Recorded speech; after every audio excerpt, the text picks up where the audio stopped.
7.12, STS, plan quinquennal et budget. Je demanderai à M. Marc Peterson de nous présenter le tout, s'il vous plaît. C'est le dépôt du budget de la STS pour la prochaine année. C'est un budget qui est proposé de 27 433 000 $. Puis on prévoit un équilibre budgétaire. Pour ce qui est des tarifs applicables, le tarif journalier n'augmentera pas, va rester à 3,50 $. Puis c'est un tarif qui est pan-québécois. Je pense que partout dans la province, il est à 3,50 $.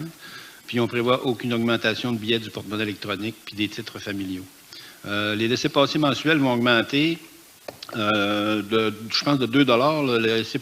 Le laissez-passer mensuel pour adultes, il va passer de 70 à 72 $ par mois. Puis encore là, c'est un des moins chers au niveau des sociétés de transport au Québec. Le laissez-passer jeunesse va être à 59 $ en augmentation de 1 $. Puis celui des personnes de 65 ans et plus va être de 47 $ en augmentation de 2 $. Pour le plan quinquennal, je pense qu'on n'a peut-être pas nécessairement besoin d'en parler, mais on va en parler quand même. Le plan quinquennal d'immobilisation pour d'ici à 2024, on prévoit 28 millions de travaux au niveau de la ville de Saguenay concernant le transport en commun et les infrastructures de la ville. Je voudrais souligner là-dessus qu'il y a une grande partie de ces investissements-là qui vont se faire dans le réseau routier municipal. Puis, prenez seulement que l'investissement qu'on a fait là, dans les deux, la station Cégep et la station Université, là, on en a pour 5 829 000 $ d'argent que la ville n'aurait pas eu besoin de mettre. À 80 000 $ du million, là, ça fait à peu près 500 000 $ qui est de moins sur la dette des citoyens. Fait que c'est quand même un immense progrès. Quand on fait des investissements à la STS, même on est 5, là, on est 5 conseillers municipaux, on fait des suivis rigoureux du budget. J'ai passé l'été en passant à signer des chèques de 1,2 million, 1,3 million, 900 000 pour payer nos travaux qui ont été faits par les entrepreneurs. Fait qu'en plus, là, nous autres, on donne l'ouvrage aux citoyens. On donne l'ouvrage aux entreprises de la région qui vont faire vivre l'économie. Puis ça ne coûte pas une scène, pas bien cher à la ville, là, parce que c'est subventionné à 90 % par le gouvernement. Puis si on ne va pas les chercher, ces argents-là, ben, ça va aller ailleurs, ça va aller à Montréal, ça va aller à Sherbrooke. Puis, je vais laisser passer pour ce fois-ci, là, mais je vais simplement vous donner un exemple. Là. Cet été, là, les travaux publics sont venus nous voir à STS. Ils ont dit à notre directeur général, ben, tu pourrais-tu partir sur le dessus de la côte Sydenham puis nous rendre jusqu'à la rue Bécard? Parce que la rue était finie. Là. Mais normalement, on n'aurait pas eu besoin d'y aller, là, parce que ça ne fait pas partie du couloir des comobilités. Bien, la STS, on a allongé 150 000 $ que la ville n'a pas eu besoin de mettre. C'est ça la STS. Puis moi, j'ai entendu ce printemps des commentaires négatifs faits sur la STS. C'est M. Potvin, là, je vais vous les dire. J'ai laissé passer les commentaires négatifs qui avaient été faits à l'époque. Mais là, la deuxième, ça ne passe pas. Là.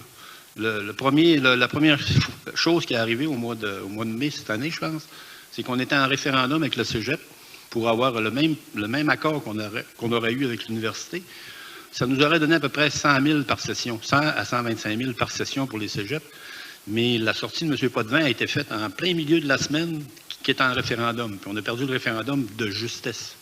Fait que quand c'est le temps de faire des déclarations, il faudrait se tourner les doigts, les pouces avant de parler. Puis, quand on a adopté le budget, qu'on a présenté le budget, c'est sûr qu'il y a des questions qui restent encore à poser, là, mais on est un actif très important pour la ville. Les citoyens, là, ils ont besoin de services. Ça faisait 20 ans qu'il n'y avait pas eu d'augmentation de quote-part. Puis, ça fait 20 ans qu'on tire le diable par la queue à cause de ça. Puis, il faut un rattrapage pour être capable de donner des services à M. Talbot puis à sa gang, là, puis donner des services aux citoyens. Parce que la STS, ce n'est pas une entreprise privée. Une entreprise privée, là, ça donne du rendement aux actionnaire. Puis si ça ne fait pas, tu fermes.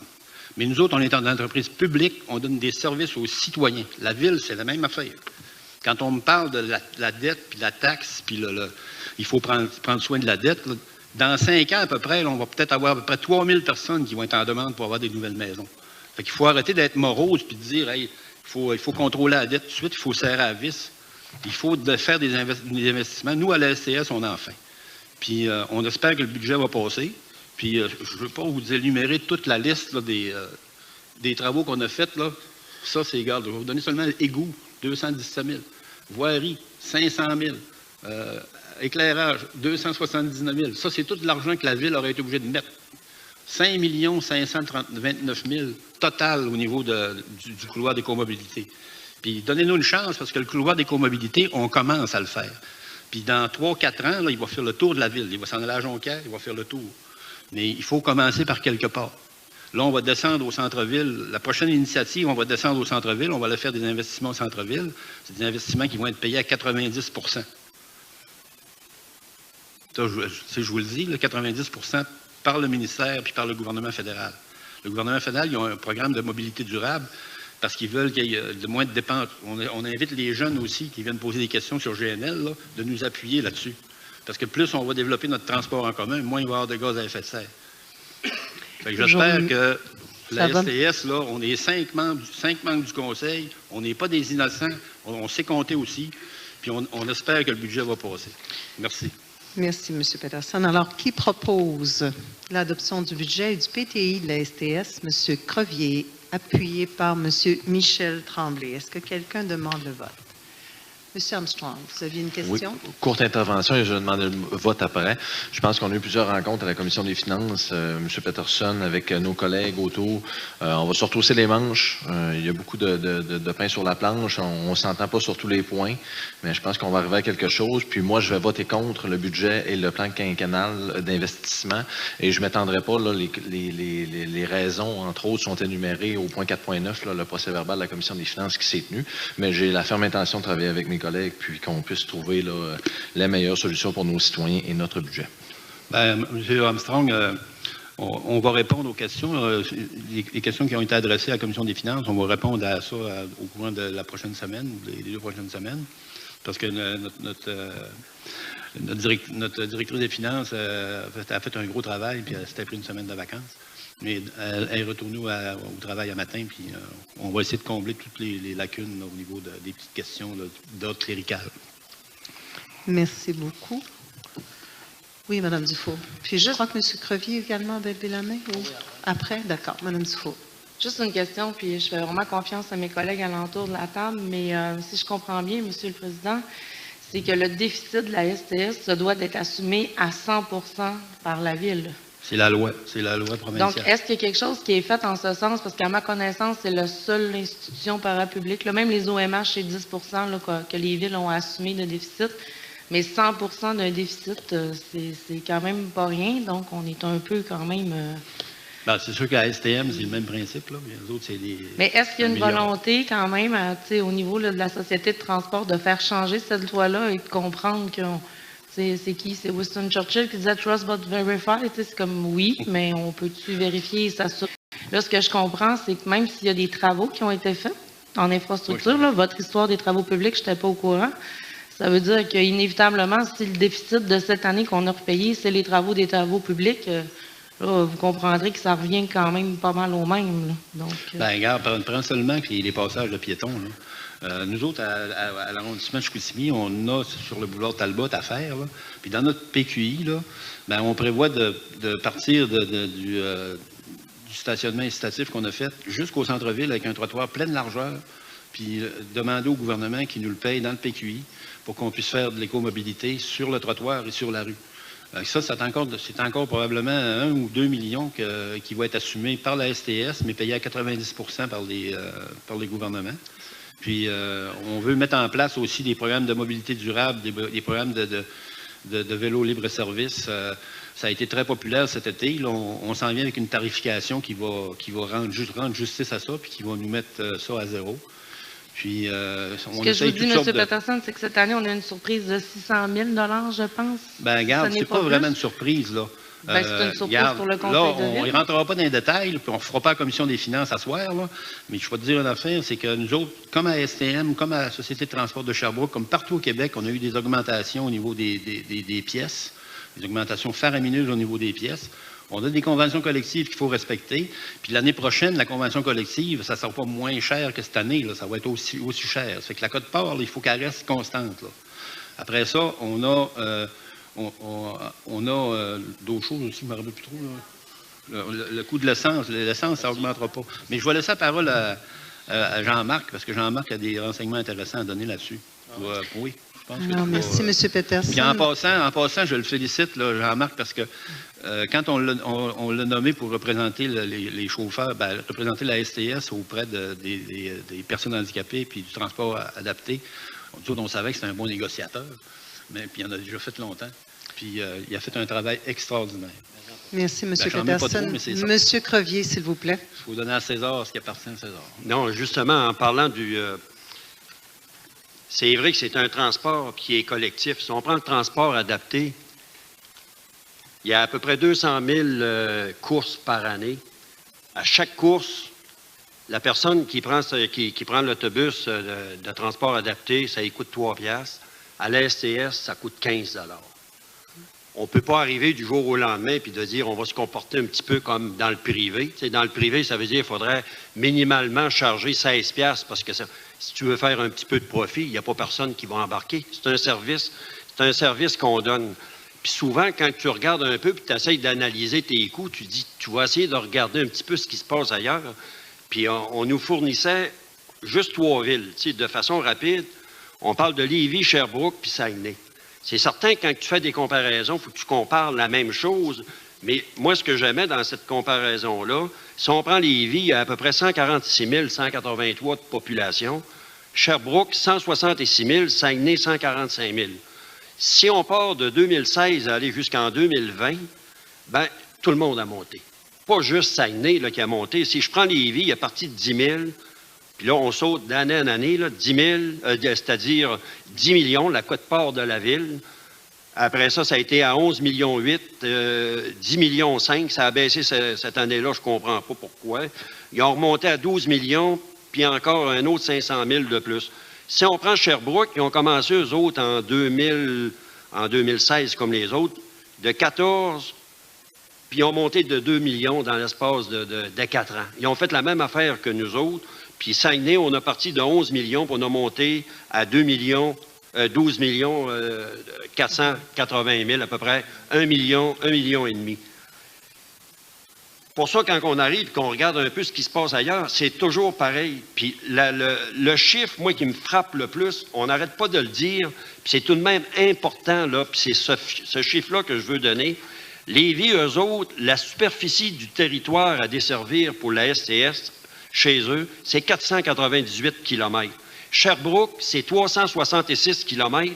Puis à Saguenay, on a 1290 km à desservir. Ça veut dire qu'on va jusqu'à 4 puis 5 fois plus qu'eux autres.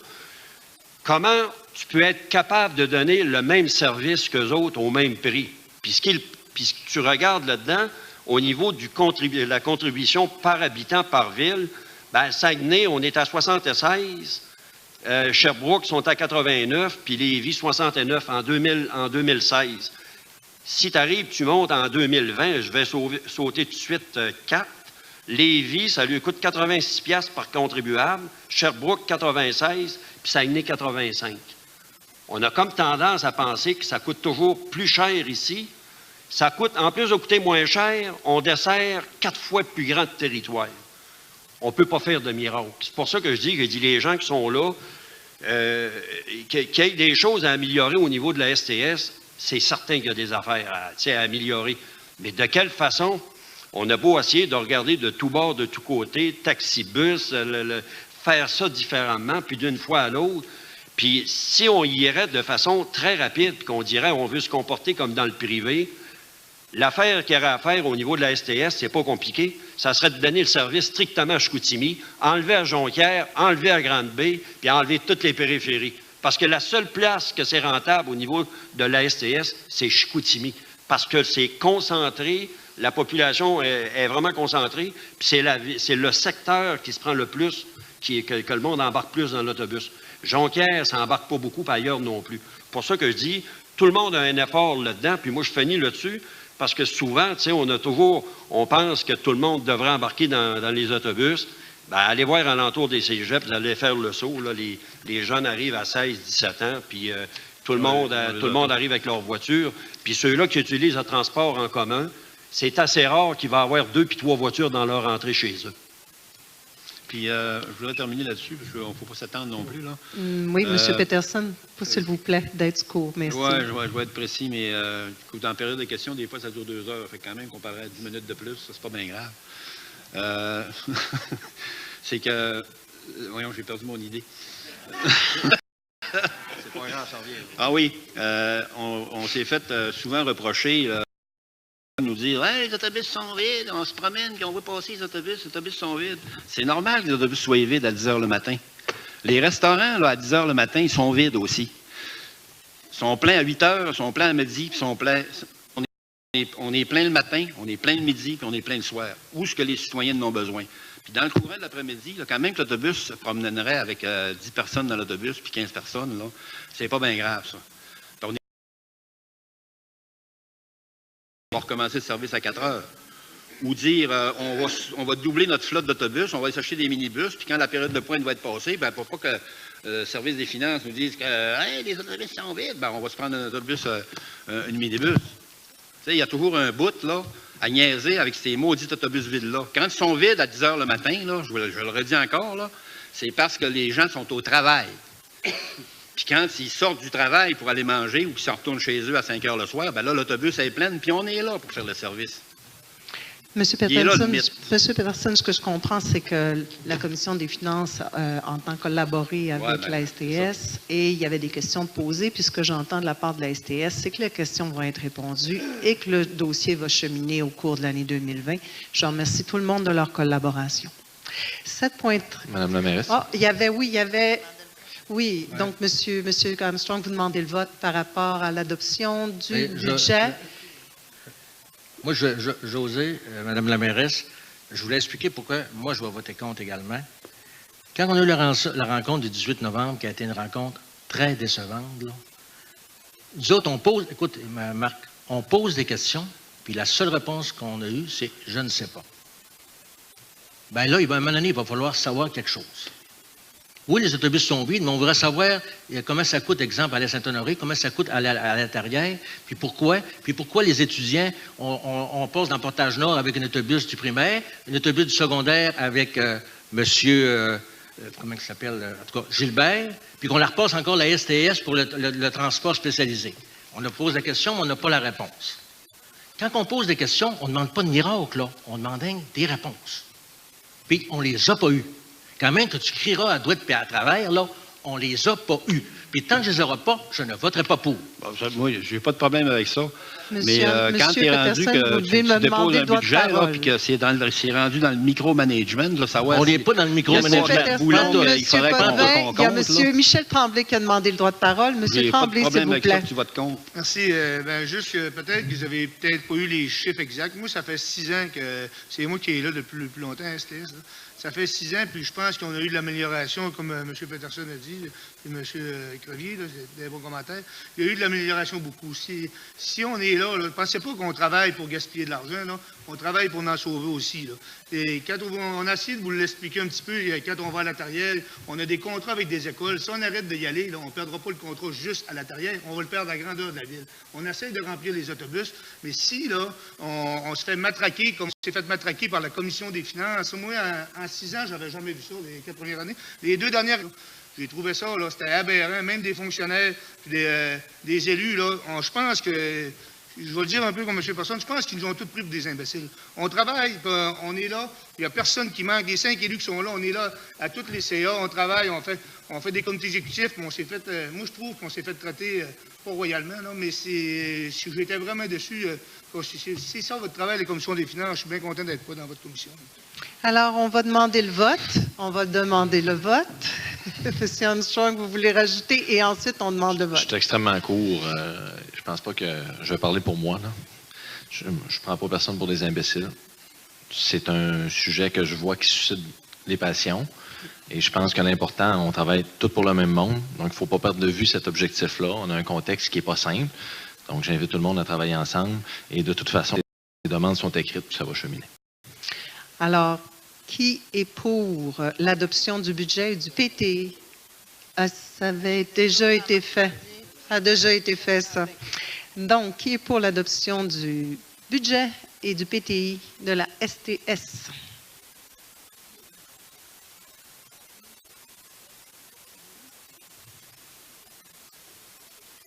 Donc, on a pris les notes en...